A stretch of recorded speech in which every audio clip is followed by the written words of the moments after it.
He was kicked out of the hospital he built because of his skin color. They called security on him while his name was still etched in gold on the donor wall. And when they pushed him out the front doors, they didn't even bother to look at the plaque that read, Dr. Elijah J. Brooks, Wing for Community Medicine. Dr. Elijah Brooks had poured his soul, his savings, and 30 years of his life into that hospital.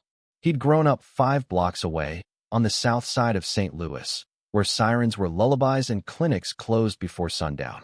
Back then, his mother used to press warm cloths to his bruises and whisper, "You're going to fix this city, baby." He believed her. He became a doctor, then a director, then the architect of a public-private partnership that brought 2 new wings, a trauma center, and the city's only free pediatric dental program. But on a Thursday morning in late October, none of that mattered. Because to one frightened white woman in the lobby, he was just another black man, acting suspicious. She said he was lingering, said he was walking too close to patients, said he refused to give his name. He had, twice, and his badge, and his smile. Didn't matter. They told him to wait while they sorted it out. He did, calmly, too calmly. And then the guards came. 3 of them. Big, with walkies on their belts and fists already clenched like questions that didn't need answers. One grabbed his arm. Elijah flinched. Not because he feared the pain, but because he'd been here before. At 16, shoved against a police cruiser because he matched a description. At 22, followed through a bookstore and asked if he could afford that textbook. At 30, mistaken for a janitor while on rounds. At 57, being escorted out of the very building he'd envisioned, fundraised, and helped design. They didn't care that he'd overseen 5 successful grant audits, or that he'd delivered over 200 babies in his residency, or that the state-of-the-art MRI wing bore his mother's maiden name. All they saw was melanin and movement. And all she saw, the white woman in pink scrubs who'd made the call, was her own fear, inflated into emergency. Elijah didn't yell, didn't resist. He just said quietly, "You're making a mistake." But the mistake had already been made. And it wasn't his. They didn't press charges. There was nothing to charge. They gave him a printed apology letter 2 days later, signed by HR and legal. Not even the hospital CEO had the courage to look him in the eye. The letter used phrases like unfortunate misunderstanding and unintended escalation. He threw it in the trash. What hurt most wasn't being removed. It was how few people stood up. His longtime assistant Gloria texted, "I didn't know what to do. I'm so sorry." A younger black intern whispered later that week, "I saw it all. It made me sick. But I need this job." Even the chief of medicine, whom Elijah had personally recruited, stayed silent.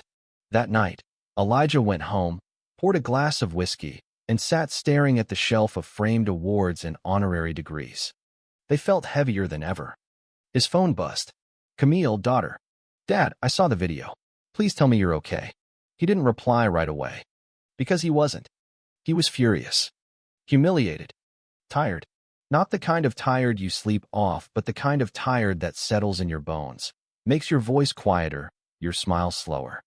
He'd given everything, and they'd taken it like it was never his. The video shot by a nursing student on her phone went viral. Not immediately, but once someone clipped the moment where Elijah says, "I built this place," just as the guard shoves him toward the door, it took off. 1 million views. Then 5. People were outraged, confused, embarrassed for the hospital. How do you eject your own founder? This is what institutional racism looks like. He gave them his name, his badge, and they gave him a sidewalk. News crews camped outside his house. Elijah refused interviews. He didn't want to become a symbol. He wanted justice. But what did justice look like when your name meant less than your skin? Camille flew in from Baltimore the next day. She worked in policy. Smart. Sharp-tongued. Her father's daughter. She brought a binder. Thick. Color-coded tabs. "Dad," she said, "we can't let this go." "I'm not going to sue," he said. "Not yet. But you are going to speak." He sighed. "Camille, no. You've been respectful your whole life. Look where it got you." He looked away. "I built that hospital so black kids wouldn't have to go through what I did." Camille stared at him. "And they still will, unless you speak up." On Monday, Elijah stood in front of the hospital, facing a dozen cameras. He wore his white coat. Not because he needed to, but because they needed reminding. He read from a short statement. "This building was my dream. But dreams without dignity are nightmares. He paused. I was removed because I was seen not as a doctor, not as a leader, but as a threat.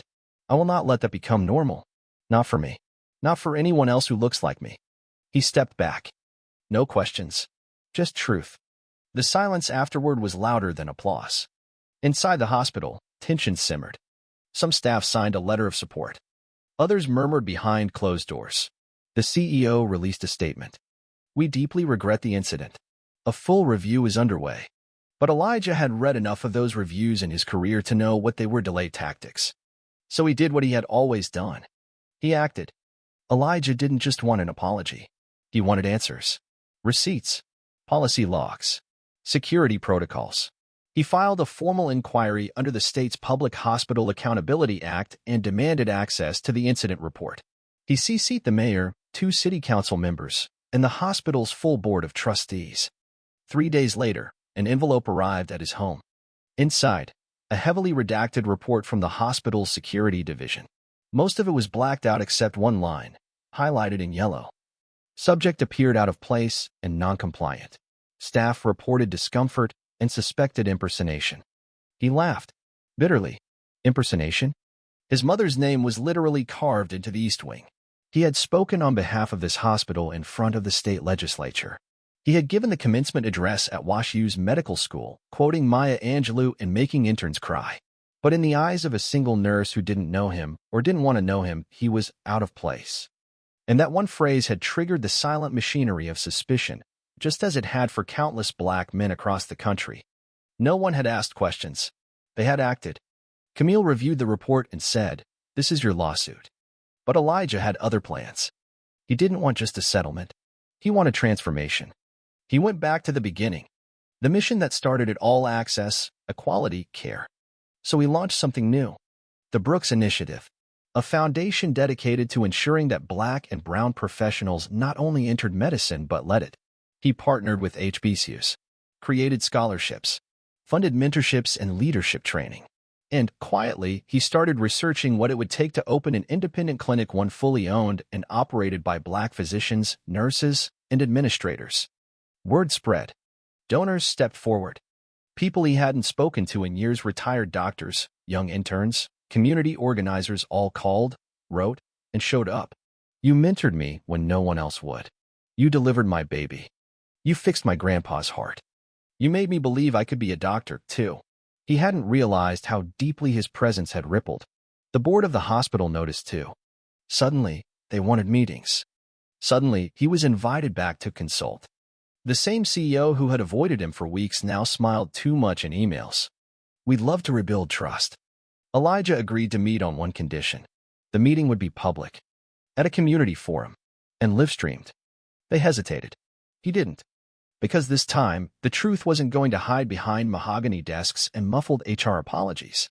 The town hall was held in the hospital's auditorium. Camille organized it. Over 300 people showed up.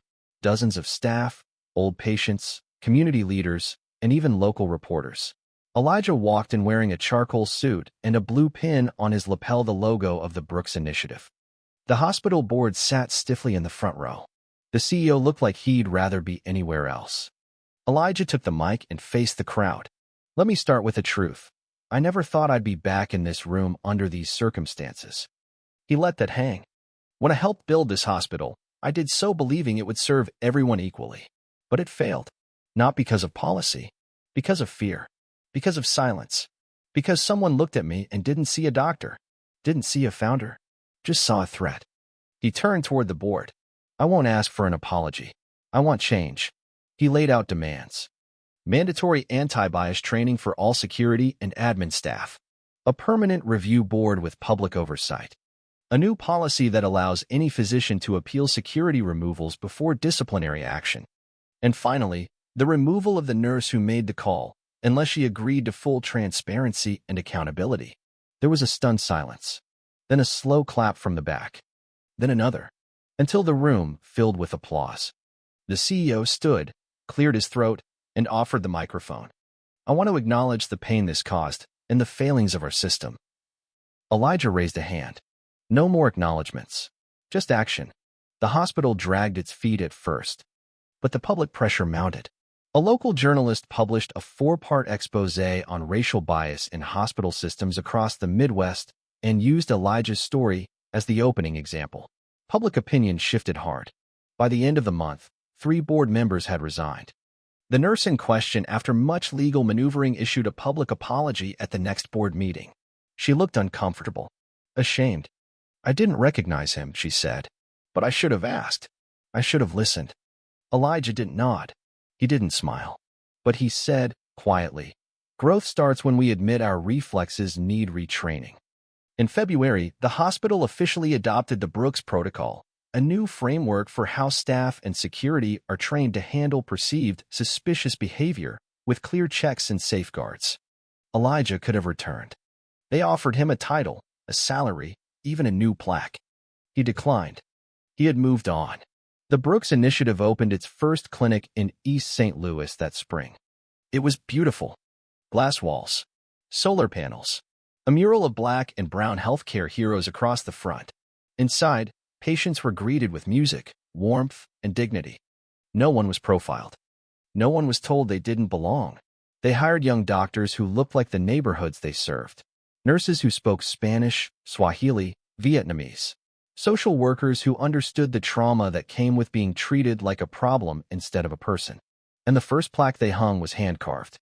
It read, "This is what justice looks like." That fall, Elijah was invited to deliver the commencement address at Howard University's College of Medicine. He walked onto the stage to a standing ovation. He wore a gray suit with a sky blue tie.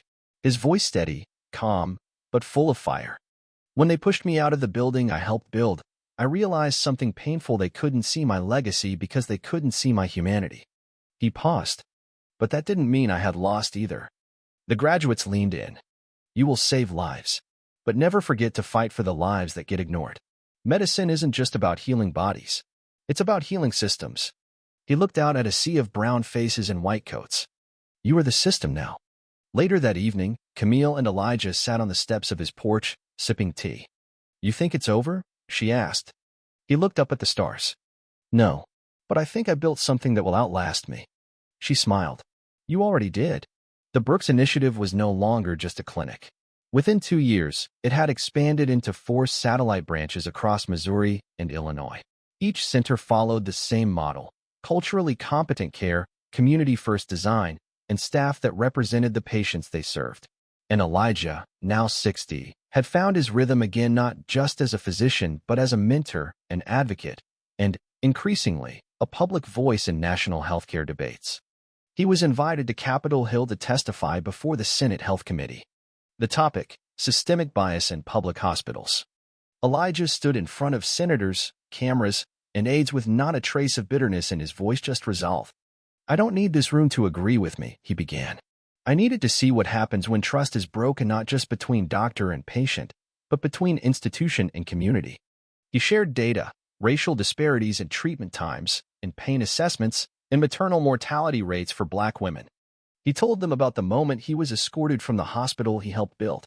And then he said, "We need funding, yes, but we also need honesty and courage, because until every Black child walks into a hospital and believes that space was made for them, we're failing." The testimony went viral. Again. But this time, the impact was legislative. The Senate introduced the Equity in Public Health Infrastructure Act 2 months later. It passed through committee with bipartisan support. Meanwhile, Elijah kept showing up. He didn't rest on awards or titles. He was in the clinics every week, walking halls, listening to stories, mentoring interns. He often told the young doctors, "Don't aim to be the best in the room. Aim to make sure everyone else belongs in the room too." One day, nearly 3 years after he was removed from that hospital, Elijah received a letter. Not an email. A real letter. Handwritten. Careful cursive. It was from a nurse named Rachel. The same woman who'd called security. She wrote, "Dr. Brooks, I've replayed that day over and over. I've gone through bias training. I've cried in therapy. I've learned the names of every Black physician in this hospital, so I never let ignorance walk beside authority again. I was wrong. I'm trying to be better. And I want to thank you not just for your patience, but for not letting me stay ignorant." Elijah stared at the letter for a long time, then folded it, placed it in a small wooden box he kept on his bookshelf labeled lessons. Camille saw it weeks later. You saved it? She asked.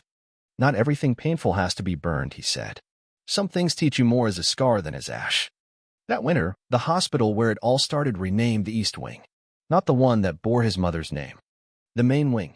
The Elijah J. Brooks Center for Health Equity. He didn't attend the ribbon-cutting ceremony, but he sent a message, read aloud by a medical student he'd mentored. I accept this not as a monument to what was, but as a promise to what must be. Let this building treat all bodies equally and finally, see all hearts fully.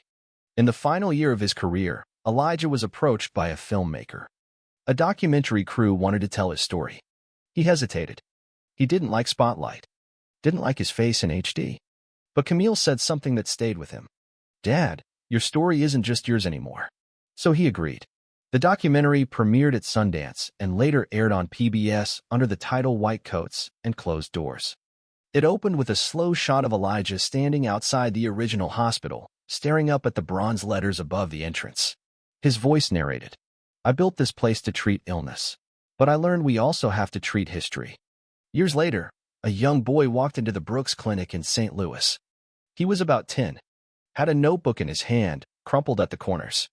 Asked the receptionist, is Dr. Brooks here? The receptionist smiled. Retired. But why? The boy held up his notebook. I want to be him. She leaned forward. Well, we can't give you Dr. Brooks, but I can show you the library he built, and the scholarships he left behind, and the mural with his mother on it. The boy nodded and followed. That was the legacy Elijah left behind, not just in brick or funding or reputation, but in belief. He'd taken the humiliation of being kicked out and turned it into an invitation for others to walk in. Elijah died peacefully in his sleep at 83. The obituary didn't list just his degrees or the boards he sat on. It listed the number of doctors he mentored, the patients he treated, the clinics he founded, the law he inspired, and the movement he sparked. His funeral was held at the very hospital that once cast him out. Over 1,000 people attended. Camille stood at the pulpit. Strong, grieving, proud. She looked out at the room, full of nurses and doctors in white coats, administrators, janitors, former patients, and students who'd only ever read about him in books. My father used to say, if they don't give you a seat at the table, build your own wing. She paused. He didn't just build a wing. He built a new kind of medicine, one that remembered the humanity that built it, and one that will never again forget the hands that made it possible. Then she looked to the ceiling and smiled. Fly high, Daddy. You finally got the care you gave the world.